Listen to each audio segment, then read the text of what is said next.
Hi guys, welcome back to another episode of It Doesn't Have to Be Perfect. I am your host, Janine Lopez. Okay, that's not how you actually say my name, but you get the point. But today I wanted to keep it short and sweet. If you know, you know. Um, and I wanted to talk about some summer rituals that I personally have maintained for the past few years, I would say. And I just really think I need something that's a little lighthearted to talk about because I feel like even though my topics are not really like heavy with these podcast episodes, it does feel like, sometimes I'm like, yeah, like be more disciplined and like, yeah, be more of this. But, not everything is so serious, and I know that to heart. Like, I don't take myself so seriously, which is a good thing because if I did, I might be even more stressed out than I actually am. So today we're going to talk about 5 summer rituals that I think are necessary for this season. 'Tis the season to be out and about. And again, it's a little tricky because I do live in Arizona and it's so hot. Like it's gets up to like 120 degrees more if we're hitting that record and we're feeling, ambitious in this time. But yeah, so let's just get to it. My first one on the list for summer rituals is definitely eating fruit. 'Tis the time to eat as much fresh fruit as you can.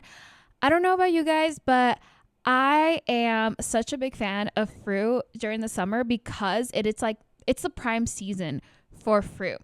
I don't know if that's general knowledge. I feel like it should be, but then again, I don't really know the level. Okay, that's going to sound a little classist, but like the level of like education people have on like where the food comes from. I was a sustainability major, so like I'm pretty familiar with it. And it's just like so easy to get disconnected to like where your food comes from because, if you live in a city, especially, it's like, well, I get it from Walmart. Okay, but where does that come from? And so coming from a town where it was the prime factor of money making is agriculture. So there's a lot of fields in my hometown. A lot of companies grow their crops there. This time during the summer, there's a lot of melon and like berries that are grown. And it's like when the fruit is like the tastiest, the juiciest. I try not to buy fruit in the winter because usually it's like so bland and it doesn't taste good, which is a bummer. But like that's literally how the seasons and fruit and vegetable growing goes. So there's some times that it's like the prime time for it. Other times it's not so good. So yeah, that's one of my rituals.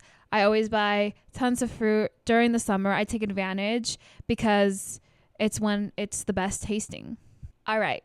Next up, swimming.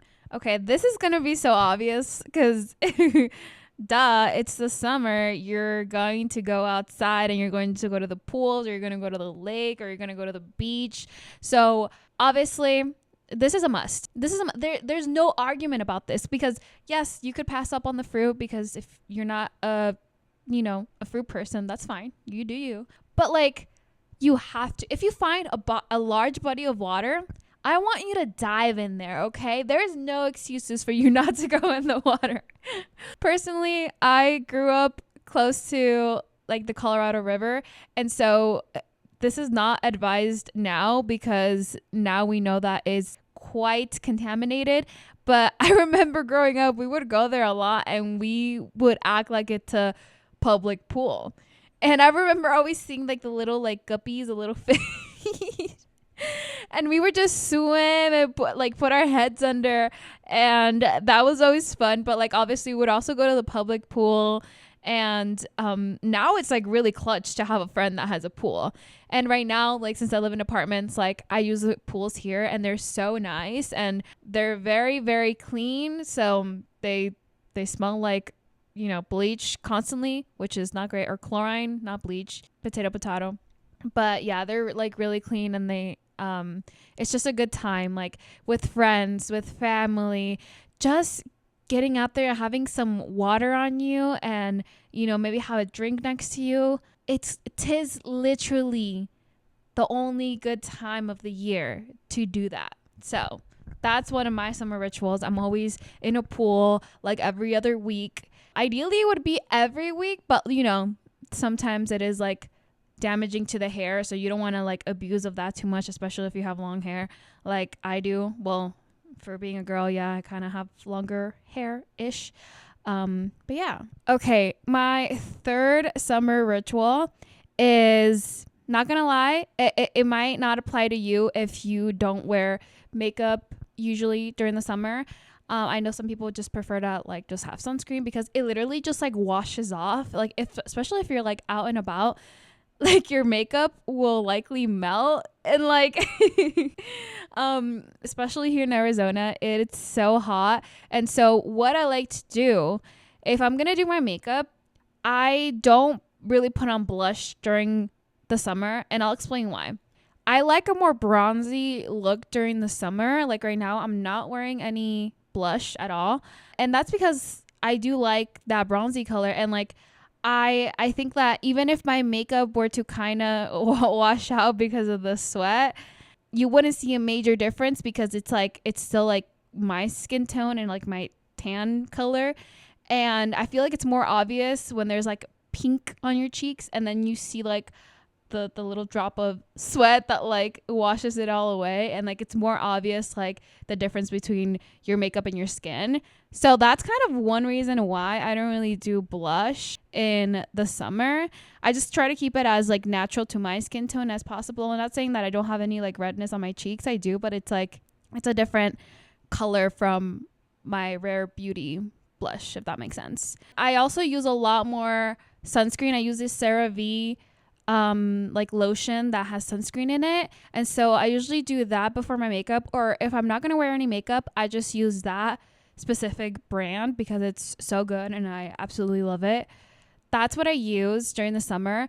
And also I use a lot more powder during the summer because I'm more of an oily skin type of gal, and so I definitely use a lot more powder because it kind of contains that a little better than when I don't wear it, because then I'm just like with a napkin like blotching off the excess oil, and it's not fun to do that when you have an 8-hour shift and you can't really like be doing that every few hours because I'm like working. And so that's something I religiously use during the summer. During the winter I don't use it as much because obviously I'm not like sweating as much and such. So yeah, that's definitely must-haves, especially if you have oily skin like I do. All right, number 4 on the list for summer rituals is camping. Of course she added this to the list because she just went camping, and like she has this whole like yes, okay, like I love camping. And like I know my version of camping is glamping technically, because I'm not like roughing it out with like no extension cords and stuff. Like we literally had like an extension cord and like running restrooms like near us. So it's definitely glamping, but like I feel like that's such a must during the summer. Like it's the time of the year where you're probably not in school and you're probably maybe working less or whatever, like you're on summer break. You get to just be out and about more than the fall and like the springtime, right? When everything is like in session. I think that camping is one of those things that like, it's always just so fun to place yourself in a different area and kind of just, once you come home from camping, like it's always like you appreciate everything.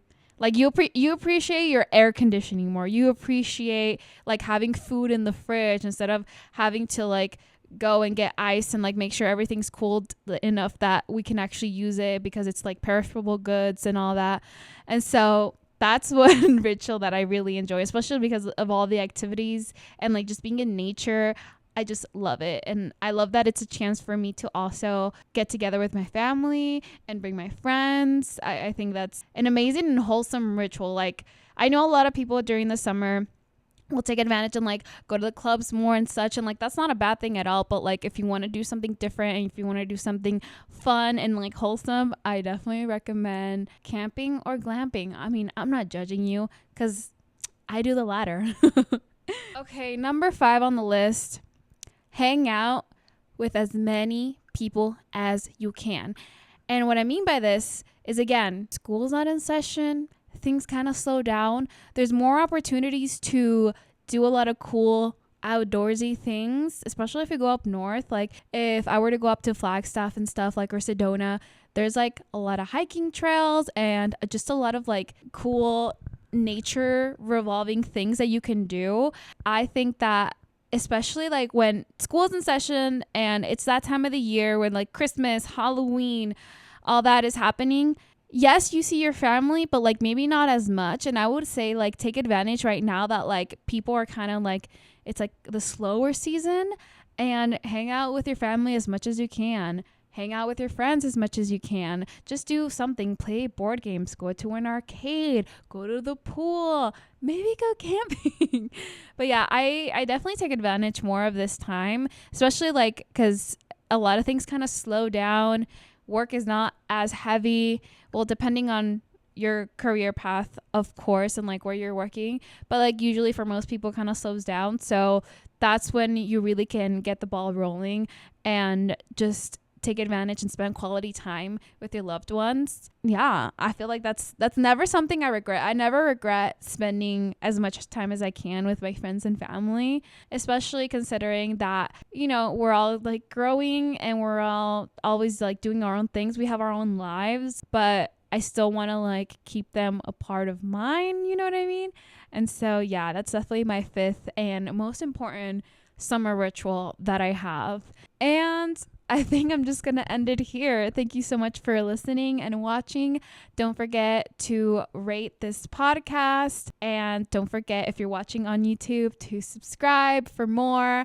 I talk about literally whatever comes to my mind this like week. I don't know. I'm having a lot of fun with this. And this channel and this journey is like slowly on the uprise. And I really appreciate it because it did feel for a while that maybe I'm just talking to the wall, but the more I see people reaching out and saying how much they just love this little escape that they have and like listening to like some advice that I have, it really just warms my heart. Like genuinely, like right now I'm supporting myself by working 2 jobs and like I'm not complaining because I'm so grateful that I'm like able-bodied to like do that and like be even in the capacity to do that. But this is something that I do want to do full time. I love it so much. I love editing. I get lost in it. And so thank you so much for the support. It means so much. You don't even know how much it means to me. Okay. I'll stop getting all gushy and gushy, whatever. All right. I'll talk to you guys in the next one. Bye.